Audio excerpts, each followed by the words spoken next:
Hello guys, நான் அவங்க TN gaming F7 ஒரு ப்ரோ வந்து கமெண்ட் பண்ணியிருக்காங்க. ஃப்ரெண்ட் ரிக்வெஸ்ட்டை போட்டு ரெக்வெஸ்ட் தாங்க ப்ரோன்னு சொல்லிட்டு அவங்க வந்து என்ன கொடுத்துருக்காங்கன்னா, ப்ரோ நான் உங்களை லவ் பண்ணுறேன், நீங்கள் என்னை லவ் பண்ணிங்கன்னா இதான் என் ஐடி, இதுக்கு வந்து ரெக்வெஸ்ட்டான்னு சொல்லியிருக்காங்க. ப்ரோ நானும் உன்னை லவ் பண்ணுறேன் ப்ரோ, அதனால உனக்கு வந்து ரெக்வெஸ்ட் தரேன், இது உங்களுக்காக.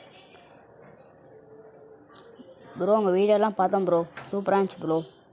உங்கள் அக்கௌண்ட்லாம் பார்த்தேன், பேக் போன்னு பேர்லாம் வச்சுருந்தீங்க, எல்லாம் தான் இருந்துச்சு. 50 சப்ஸ்கிரைபர்லாம் வச்சுருந்தீங்க, சூப்பராக இருந்துச்சு. எல்லாம் தமிழ் அனிமே எடிட்ஸ் -77க்கு சப்போர்ட் பண்ணுங்கள், எல்லாம் சப்ஸ்கிரைப் பண்ணுங்கள் கைஸ். இப்போ வந்து பேக் போன்னு பேர் வச்சுருக்காங்க. 15 நிமிஷத்துக்கு முன்னாடி தான் ஆன்லைன்லேருந்து வெளில போயிருக்காங்க. ஃப்ரெண்ட் ரிக்வெஸ்ட் கொடுத்துட்டோம் ப்ரோ, பார்த்துங்க. கில்லி கேரட்லாம் வச்சுருக்காங்க. 1075 லைக் வாங்கியிருக்காங்க. 50 லெவலில் இருக்காங்க ப்ரோ. எல்லா தரமான சிஎஸ் பிளேயர்னு நினைக்கிறேன். சரி ஓகே கைஸ், உங்கள் ஆசை நிறைவேறிட்டு வேறு ஏதாவது சேலஞ்சுங்க மாமானில் பண்ணுங்கள். பாய்.